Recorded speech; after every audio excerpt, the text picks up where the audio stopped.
2008년도에 그 서울대 입학식에 그 당대 석학이었던 이어령 교수님께서 축사를 했다 그래요. 근데 그 축사를 하면서 이분이 우리가 어린 시절에 불렀던 동요 하나를 부르면서 시작했다 그래요. 혹시 여러분들도 기억하시는지 모르겠는데 이런 노래가 있어요. 떴다 떴다 비행기 날아라 날아라 높이 높이 날아라 우리 비행기. 들어보셨나요? 네. 여러분들 모두가 학교를 다니신 걸로. 네. 그런데 이 재미있는 동료를 가지고 이분이 신입생들에게 강연을 하는데 요지는 이래요. 당신들은 서울대에 입학했습니다. 그래서 여러분들은 이미 떴습니다. 그런데 뜨는 것 자체는 목표가 될 수 없습니다. 왜냐하면 뜬다는 건 방향이 없기 때문입니다. 그래서 뜬 사람들은 기대하기를 날아가기를 원합니다. 날아간다는 건 방향이 있는 것입니다. 그래서 여러분들은 독창성 있는 지도자들이 되어주십시오. 전문성이 있는 사람들이 되어주십시오. 이렇게 말씀하셨대요.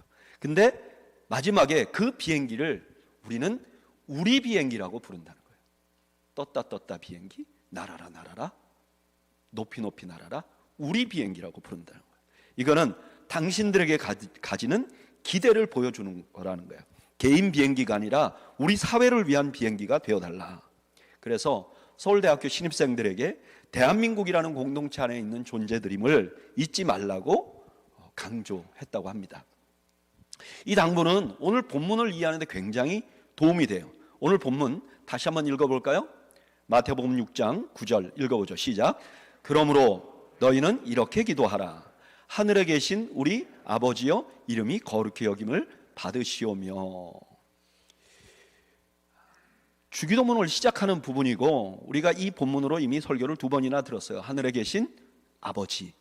그런데 여기 우리라는 단어가 있어요.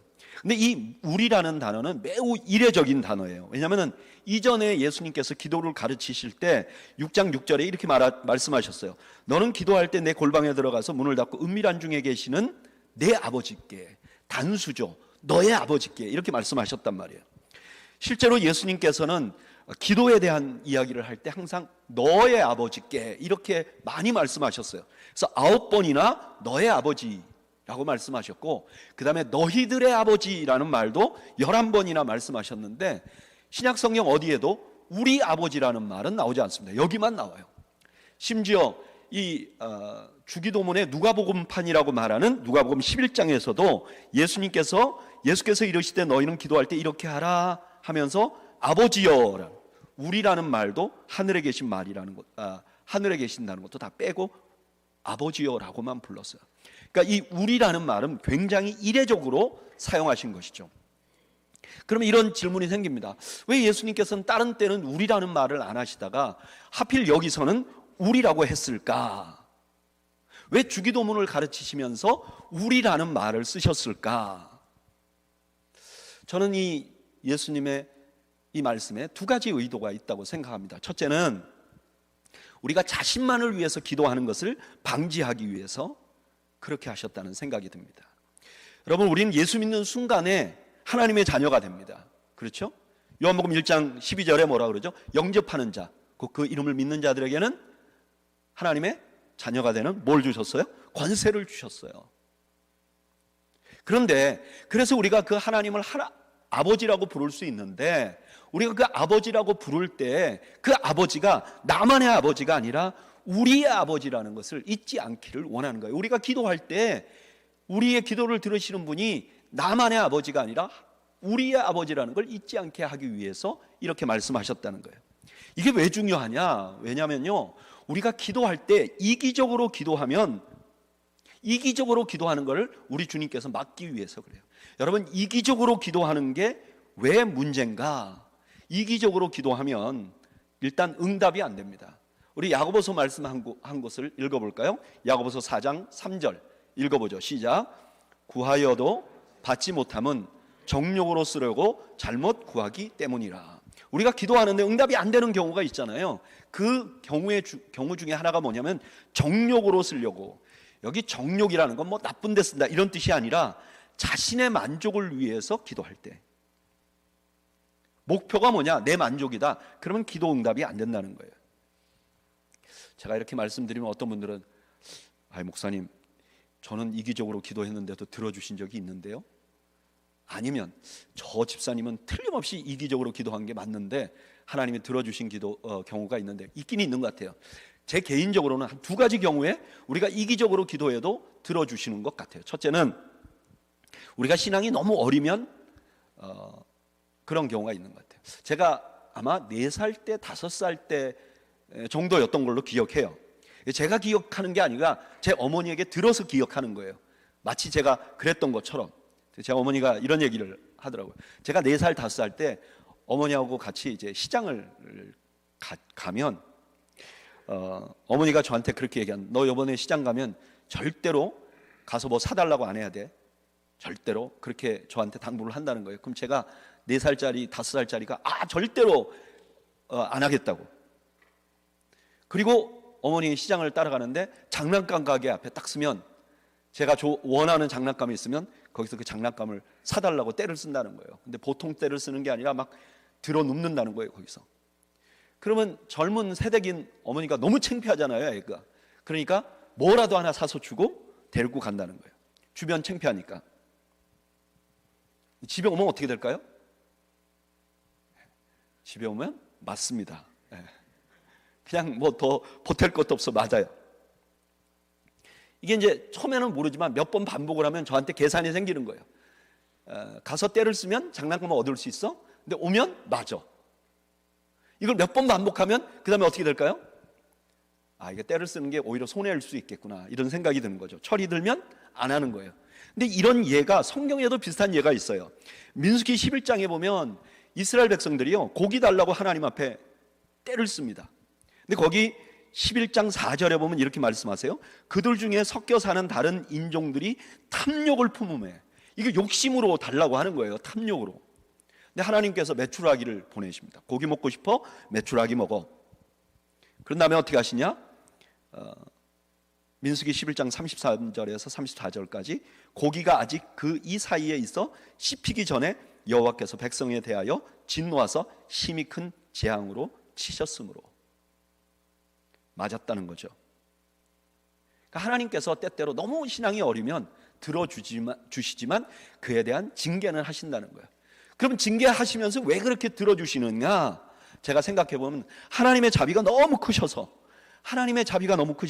우리가 너무 어리기 때문에 그걸 긍휼히 여기서 주시기는 하지만 그것이 아니라는 걸 따끔하게 알려주신다는 거예요. 또 하나, 이기적으로 기도해도 들어주시는 또 하나의 경우를 생각해보면, 내가 구하는 것이 얼마나 문제가 많은 것인지를 알려주려고 내가 구하면 주신다는 거예요.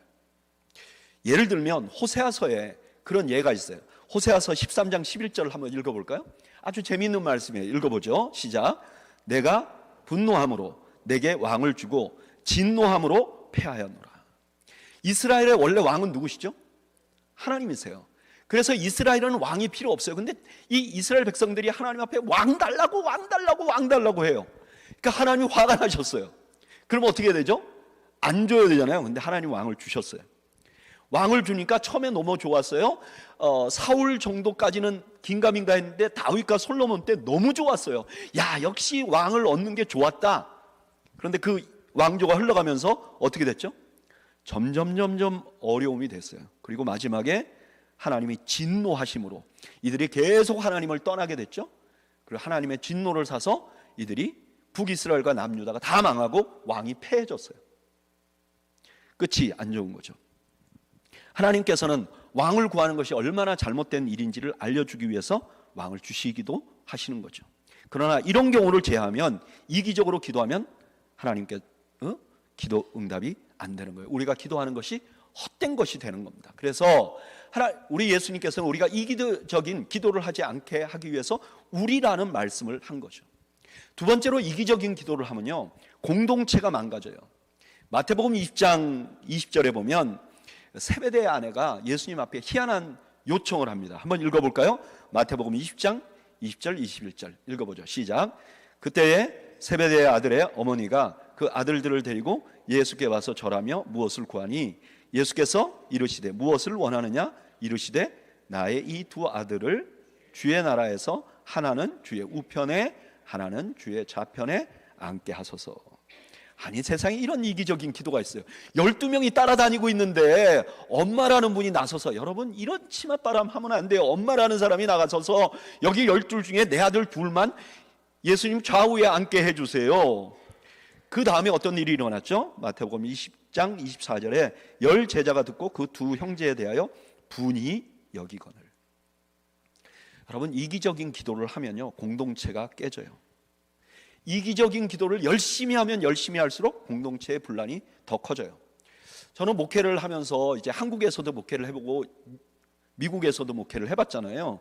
해보면서 보면 교회가 분란이 있는 교회들을 가끔 보게 됩니다. 근데 분란이 있는 교회에 분란을 일으키는 분들이, 기도를 하나도 안 하는 분들이 분란을 일으키는 경우는 거의 없어요. 대부분 기도를 많이 하시는 분들이 공동체에 분란을 일으켜요. 근데 분란이 생기잖아요. 그러면 이분들이 기도를 더 열심히 해요. 아세요? 분란이 생기면 교인들이 기도 안 할 것 같죠? 기도를 더 열심히 해요. 근데 기도를 더 열심히 하면 할수록 어떻게 되죠? 더 갈라져요. 왜요? 이기적인 기도를 하니까. 내 쪽에만 옳다고 기도하니까 교회가 분란이 생기는 거예요. 여러분, 이기적인 기도는 공동체에 도움이 안 됩니다. 뿐만 아니라 이기적인 기도는요, 하나님께서도 기뻐하지 않으세요. 우리가 이미 살펴봤어요. 마태복음 5장 23절에서 24절에 이런 말씀이 있어요. 그러므로 예물을 제단에 드리려다가 거기서 내 형제에게 원망받을 만한 일이 있는 것이 생각나거든 예물을 제단 앞에 두고 먼저 가서 형제와 화목하고 그 후에 와서 예물을 드리라. 예물을 드리려고 해도 형제와 문제가 있으면 하나님이 받지 않으시겠다는 거예요. 이기적인 기도, 하나님이 기뻐하지 않는다는 거예요. 나만을 위한 기도, 나만 생각하는 기도, 하나님이 기뻐하지 않는다는 거예요.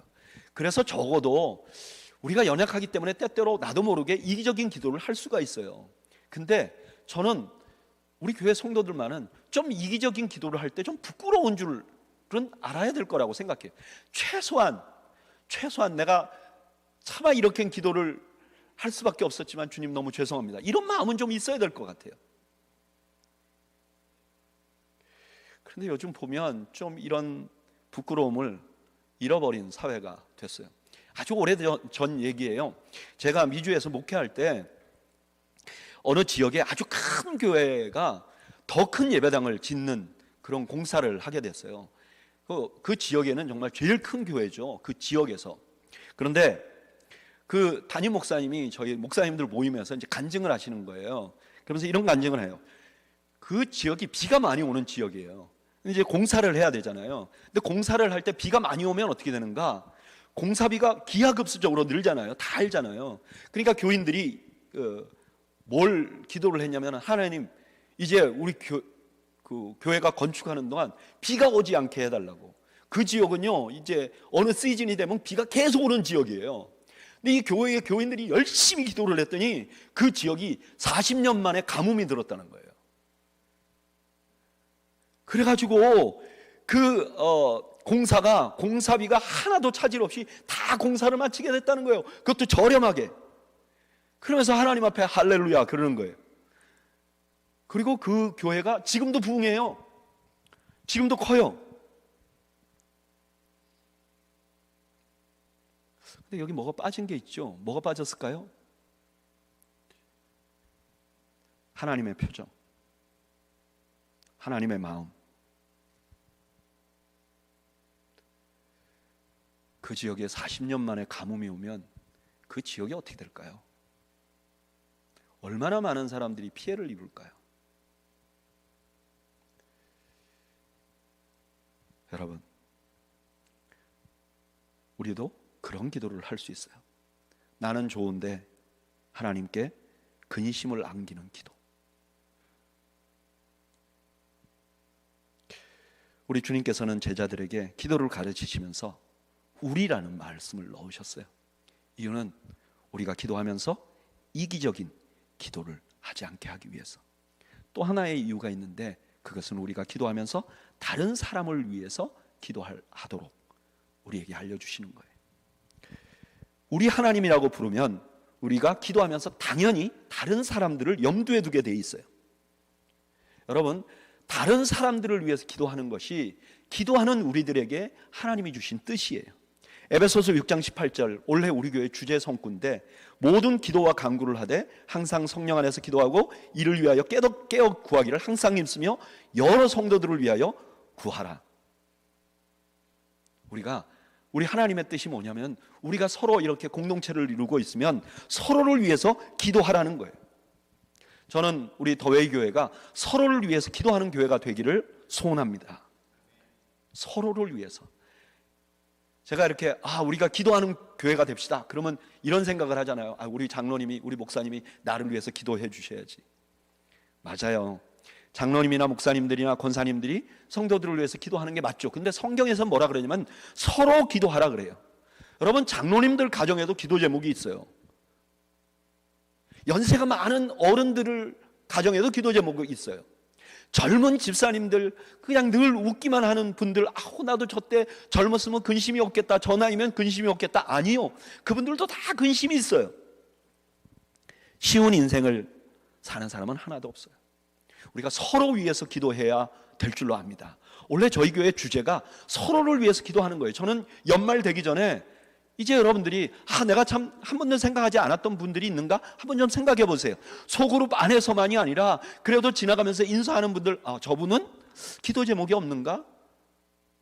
우리 한번 좀 들어보고 올해 다 지나기 전에 서로를 위해서 기도하는 교회가 되기를 소원합니다. 뿐만 아니라 우리끼리만 기도하는 게 아니라 우리가 이 지역에 있는 다른 교회와도 좀 기도할 수 있는 그런 교회가 되기를 바라요. 우리 더웨이 교회가 여기에 그렇게 큰 교회도 아니고, 우리가 지금 새 들어 살아서 다음 주에도 친교를 못하는, 우리도 참 허접한 상황이지만, 그러나 우리가 적어도 우리 주변에 있는 교회들과 거룩한 연합을 해서 지금 하나님 나라의 큰 일을 함께 하고 있다는 자부심을 가지고 옆 교회를 위해서 주변에 있는 교회와 연합하고 그들을 위해서 기도할 수 있는 그런 마음이 있기를 소원합니다. 제가 한국에서 목회할 때 이런 일이 있었어요. 제가 목회하는 지역에 차로는 한 5분 거리에 그 지역에서 가장 빨리 성장하는 교회가 교회 예배당을 짓는 거예요. 그것도 어마어마하게 크게. 그래서 그 예배당 그 조감도가 나왔는데요, 엄청나게 짓고 그 안에 식당도 들어가고 그 안에 별 시설이 다 들어가는 거예요. 제가 목회하는 교회도 그렇게 크지 않는 교회인데 그 교회가 들어오면서 교인들이 긴장을 하는 거예요. 저 교회가 들어오면 우리 교회 교인들도 저리로 갈 사람들이 있을지 모른다. 심지어 목사님들이 전화가 와요, 저한테. 목사님, 이 목사님, 저 교회가 이리로 들어오면 우리 교회도 어렵고 목사님 교회가 제일 큰 타격을 입을지 모릅니다. 그러니까 우리가 같이 사인을 해갖고 저 교회 못 들어오게 탄원서를 시에 올립시다. 그래서 제가 성도들에게 주일날 설교를 하면서 그렇게 얘기했어요. 여러분, 우리 교회는 저 교회가 저기 들어오도록 기도합시다. 그리고 건축이 잘 맞춰지도록 기도합시다. 그리고 큰 교회로서 역할을 감당할 수 있도록 기도합시다. 그리고 우리 교회와 좋은 이웃이 되도록 기도합시다. 그래서 부산의 동쪽 편에, 지금 복음화가 안 되는데 부산 동쪽 편에 복음화를 위해서 그들과 우리가 동력자가 되게 해달라고 기도합시다. 우리는 저 교회와 동력자입니다. 그랬더니요, 제가 목회하는 교회 성도들이 자부심이 생긴 거예요. 그래서 다니면서 그런 얘기 하는 거예요. 우리 교회는 저 교회와 함께 이 부산 동쪽에 복음화를 위해서 애쓸 거야. 그냥 아무도 알아주지 않은데, 그 교회도 알아주지 않은데 우리 교회만 그렇게 생각한 거죠. 근데 놀랍게도 그 설교를 누가 그 목사님한테 전했어요. 그래서 그 목사님이 저한테, 이 목사님 너무 고맙습니다. 이 지역에서 우리 교회를 위해서 기도하는 일은 목사님 교회밖에 없는 줄 압니다. 그러면서 감사하다고 얘기를 하더라고요. 여러분, 이웃교회는 적이 아닙니다. 저희 근처에도 이 지역에서 가장 빨리 성장하는 교회가 있잖아요. 그 교회가 우리 적이 아닙니다. 우리와 동력자이고 좋은 친구입니다. 저는 함께 커져야 함께 하나님이 기뻐하시는 일을 할 수 있을 거라고 믿습니다. 뿐만 아니라 우리가 믿지 않는 사회까지 기도해야 됩니다. 디모데전서 2장 1절 2절에 보면 그러므로 내가 첫째로 권하노니 모든 사람을 위하여 간구와 기도와 도구와 감사를 하되 임금들과 높은 지위에 있는 사람들과. 예전에 우리 교회 다니면 장로님들이 대표 기도하면 항상 이런 얘기를 해요. 하나님, 우리나라의 위정자들을 위해서 기도해 주십시오. 그 장로님은 시장에서 장사하시면서 아니 뭐 대통령을 위해서, 장관들을 위해서 기도해, 그런 생각이 들었는데 성경이 그렇게 말하고 있는 거죠. 우리 하나님이 우리에게 원하는 거죠. 우리는 우리만을 위해서 기도하는 것이 아니라 우리 성도 안에서, 또한 이웃 교회를 위해서 뿐만 아니라 이 나라와 민족을 위해서, 이 사회를 위해서 기도해야 될 의무가 있는 것이죠. 우리 주님은 우리라는 말을 넣음으로 인해서 그것을 우리에게 잊지 않기를 바라신 것입니다. 여러분, 우리만을 위해서 기도하는, 그래서 하나님 앞에 근심거리가 되는 우리가 아니라 정말 우리의 기도가 확장돼서 더 많은 사람들을 위하여 기도하는 저와 우리 더웨이 교회가 되기를 주님의 이름으로 축원합니다. 또 하나, 이렇게 우리라는 말을 넣으신 주님의 뜻은 우리가 우리만을 생각하고 살면 안 된다는 것을 잊지 않게 하기 위해서 그렇게 하신 것이죠. 누가복음 11장 1절에 보면 예수님께서 누가복음판 주기도문을 가르치시면서 이렇게 말씀하세요. 예수께서 한 곳에서 기도하시고 마치시니 제자 중 하나가 여짜오되 주여, 요한이 자기 제자들에게 기도를 가르치신 것과 같이 우리에게도 가르쳐 주옵소서. 왜 제자들이 예수님께 기도를 가르쳐 달라고 했는가? 특별히 요한도 기도 가르쳐 줬는데 우리에게 기도 가르쳐 달라고 했는가? 이유가 예수님 당시에 유대 교훈은요, 여러 랍비들이 있었어요. 아주 탁월한 랍비들이 있고, 그런 랍비들이 학파를 이루었어요. 그래서 그 학파에 따라서 많은 추종자들이 생겼어요.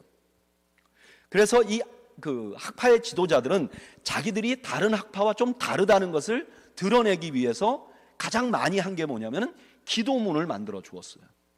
그러니까 우리는 뭐를 강조한다, 우리는 어떤 것을 추구한다, 이걸 기도문에 넣었어요. 그리고 함께 그 기도문을 읽도록 했어요. 그러니까 어떻게 보면 예수님 당시의 기도문은 단순히 하나님 앞에 기도할 때 기도문이 아니라 우리는 무엇을 추구하고 있고 무엇을 생각하고 있다는 것을 나타내는 말씀이기도 해요. 그러니까 지금 마태복음 5장에서 7장까지가 산상수훈이잖아요. 근데 그 산상수훈은 하나님 나라 백성이 어떻게 살아야 될지를 알려주는 말씀이에요. 근데 그 핵심에 뭐가 있냐면 주기도문이 있어요. 그러니까 이 주기도문은 우리가 단순히 기도할 때 이렇게 기도하라는 게 아니라 우리의 삶을 어떻게 살아야 되는지 방향성을 주는 말씀이에요. 그런데 그 가운데 주님께서 뭐라고 말씀하셨나? 우리라는 말을 넣었다는 거예요. 이건 무슨 뜻이냐? 우리가 기도할 때뿐 아니라 우리가 살아가는 일상 속에서 나만을 생각하는 삶이 아니라 다른 사람을 생각하고 염두에 두는 삶을 살 수 있어야 된다는 것을 강조하신 것이에요. 여러분, 하나님께서 우리에게 근본적으로 원하는 뜻은 뭐냐면 우리가 나만을 위해서 사는 삶이 아닌 것을 여러분 기억하셔야 합니다. 창세기에 보면 창세기 1장 18절에 하나님께서 인간을 지으시고 그 다음에 여자를 지으실 때 뭐라고 말씀하셨는가? 이렇게 말씀하셨어요. 여호와 하나님이 이르시되 사람이 혼자 사는 것이 좋지 아니하니 내가 그를 위하여 돕는 배필을 지을 것이다. 사람이요, 혼자 사는 것이 하나님 보시기에 좋지 않다는 거예요. 사람이 독불장군같이 나만 잘났다고 생각하고 나만 위해서 살고 이기적으로 사는 것이 하나님 보시기에 좋지 않았다는 거예요. 그래서 사람을 지을 때 하나님께서 제일 먼저 하신 일이 돕는 배필을 만들었다는 거예요. 하나님은요, 우리를 지을 때부터 우리가 서로가 서로에게 관심을 두고 돕기를 원하셨어요. 뿐만 아니라 그런 하나님의 뜻을 율법에도 그대로 나타나셨어요. 누가복음 10장 27절에 이렇게 말씀하시죠. 대답하여 이르시되 내 마음을 다하고 목숨을 다하며 힘을 다하여 뜻을 다하며 주 너의 하나님을 사랑하고 또한 내 이웃을 내 자신같이 사랑하라. 이게 율법의 핵심이라고 말씀하셨어요. 여러분, 우리가 서로 배려하는 것, 서로가 서로를 돌아보는 것이 율법의 핵심이라는 거예요. 그리고 이것이 주님의 뜻이에요. 마태복음 7장 12절에 뭐라 그래요? 너희도 남을 대접하라. 이것이 율법이요 선지자라. 다른 사람을 배려하는 것이 율법이요 선지자라는 거예요. 그래서 우리가 기도할 때 하나님을 우리 하나님이라고 부르면 이런 하나님의 기대를 우리가 알게 되고 자연스럽게 다른 사람을 염두에 둔 삶을 살게 된다는 거예요. 그래서 우리는 주기도문을 하면서 우리 믿는 공동체 안에 다른 사람들을 위해서 기도만 하는 것이 아니라 그들을 돌보아야 해요. 그들을 염두에 두고 살아야 돼요. 그들이 어떻게 살고 있는지 관심을 가져줘야 돼요. 이게 주님의 뜻이에요. 그래서 바울은 고린도전서 12장 25절에 이렇게 말해요. 여러 지체가 서로 같이 돌보게 하셨느니라.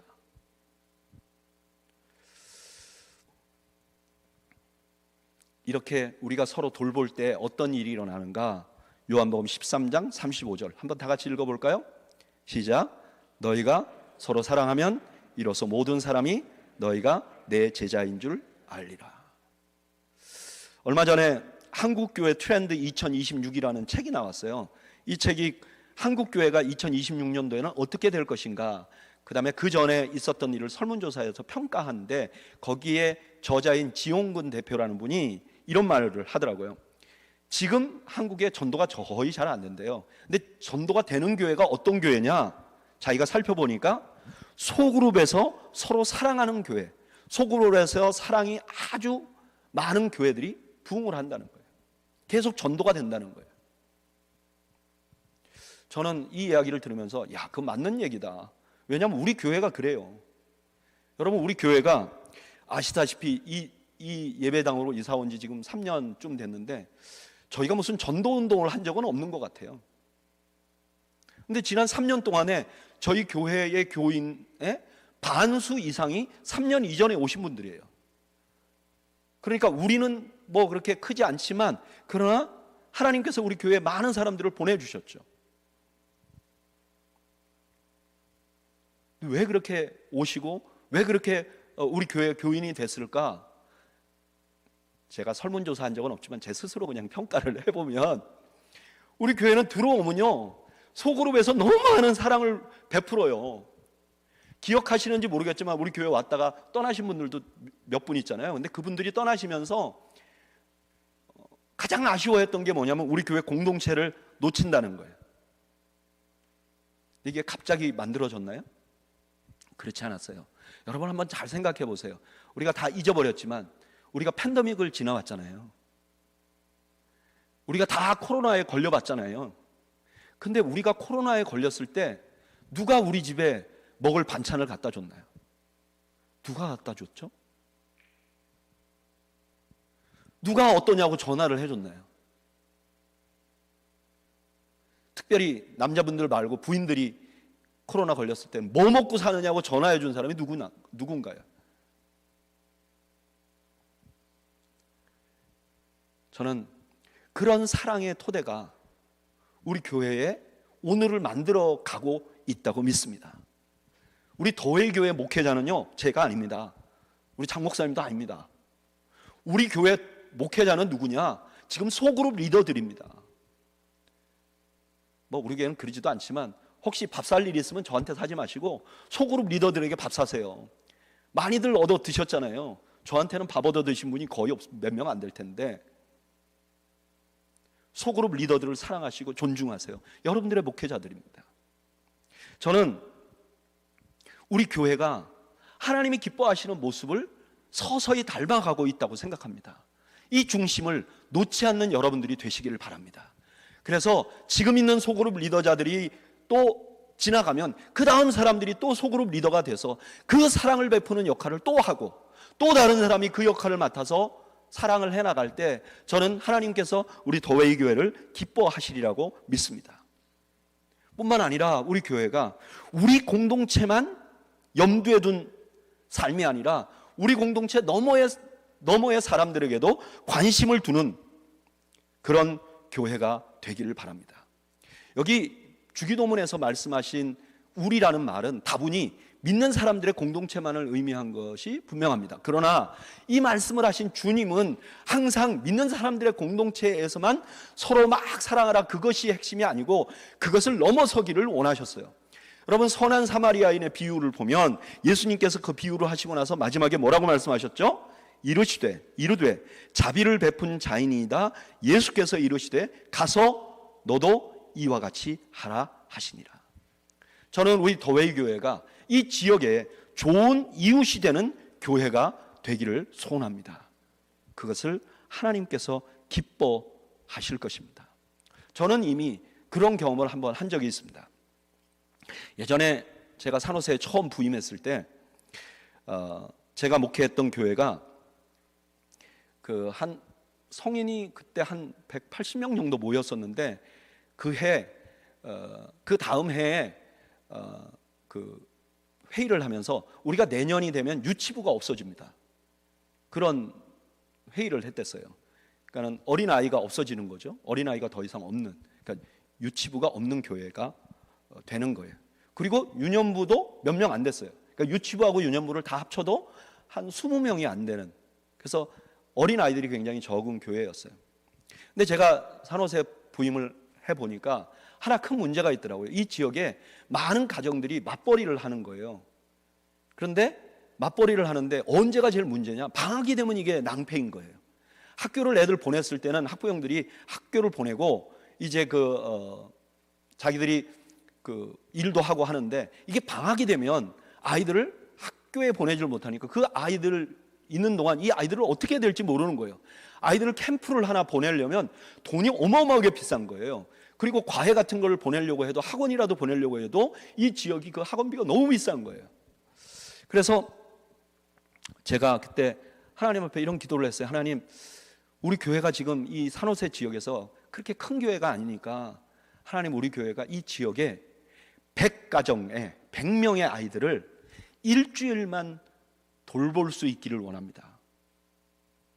그래서 부임하자마자 목회자 회의를 하면서 우리가 100명의 아이들을 일주일 동안 성경학교를 하자, 이렇게 얘기를 했어요. 근데 뭐 아시다시피 지금 우리 교회 아이들이 20명이 안 되고, 그 다음에 성경학교를 100명을 어떻게 모으냐? 안 옵니다. 이 지역에서 우리 교회가 한다고 안 옵니다. 그리고 발런티어를 구하려면 이게 너무 힘든데 어렵습니다. 교육자들이 한 2해가 계속 안 된다는 말씀을 하셔서, 또 이제 담당 교육자들이 못할 거면 할 수가 없잖아요. 근데 3번째 해 될 때, 지금 저희 교회 지금 출석하시고 지금 여행을 주로 다니시는 에스더 집사님이 주일학교 디렉터가 됐을 때 우리가 회의를 했어요. 교육자 회의를. 그래서 내 꿈이 100명의 아이들을 우리 교회에서 성경학교를 하는 겁니다.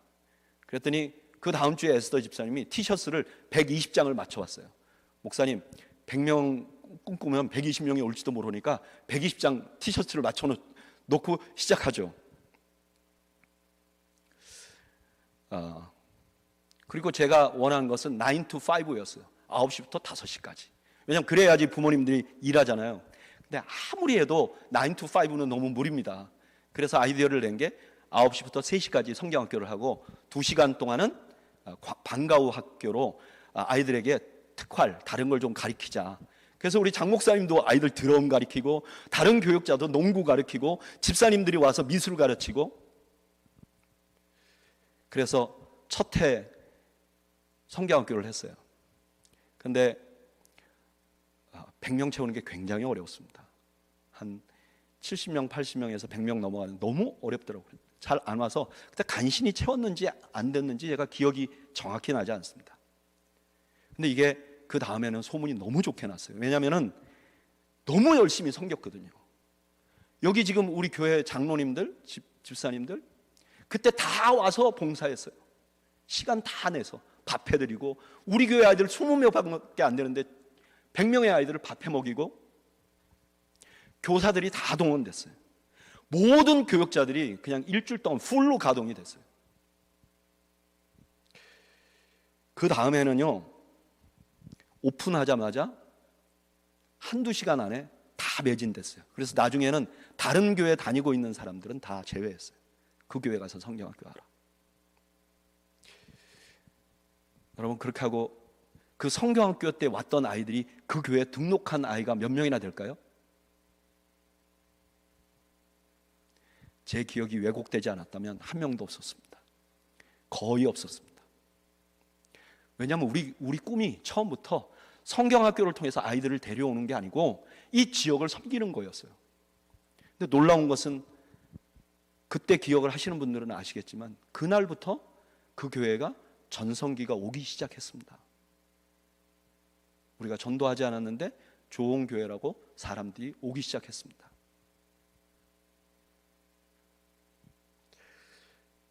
우리 하나님은요, 교회가 우리만을 위해서 꿈꾸는 교회를 기뻐한다고 생각하지 않습니다.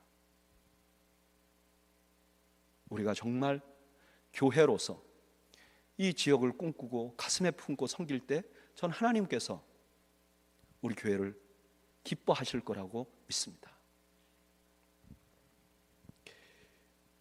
말씀을 마무리하죠. 우리 주님께서는 기도할 때 우리라고, 우리 아버지라고 기도하라고 가르쳤어요. 왜냐하면 우리가 공동체 안에 있음을 잊지 않게 하기 위해서. 그래서 우리가 기도할 때 이기적인 기도를 하지 않고 다른 사람을 위해서 기도하고 뿐만 아니라 다른 사람들을 돕기까지 하라고 우리 주님이 그것을 잊지 말라고 우리에게 말씀하신 것이죠. 저는 우리 교회 성도들이 기도할 때 적어도 가슴을 크게 열기를 바랍니다.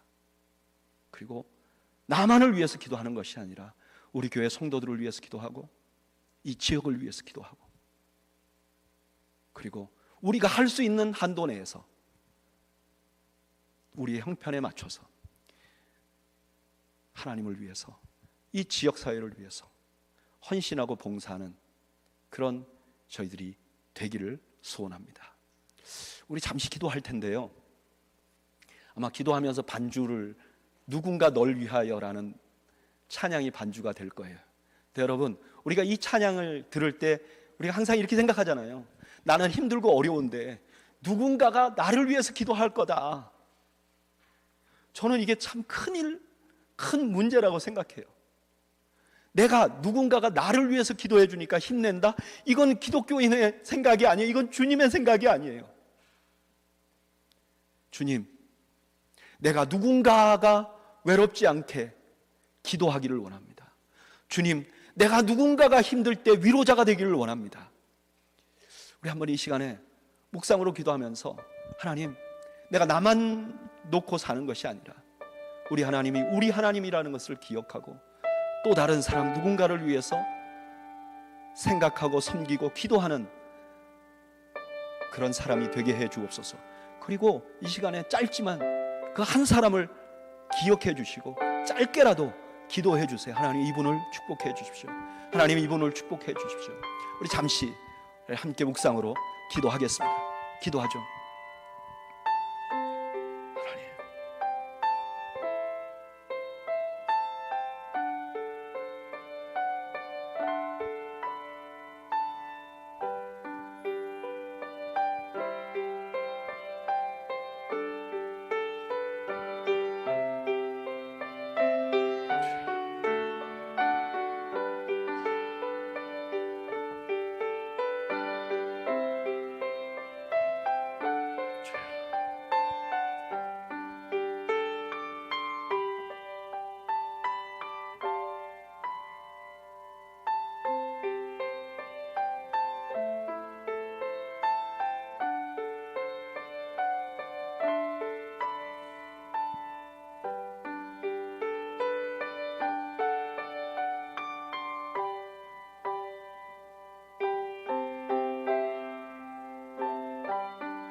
이제는 우리 주님 예수 그리스도의 은혜와 하나님 아버지의 그 크신 사랑과 성령님의 교통하심이 우리의 기도를 들으시는 하나님께서 우리의 하나님이심을 잊지 않기를 바라는 그 주님의 마음을 이해하고 실천하기로 다짐하는 주의 백성들 머리머리 위와 이들의 가정과 이들의 생업 위에 지금으로부터 영원 무궁토록 함께 있을지어다. 아멘.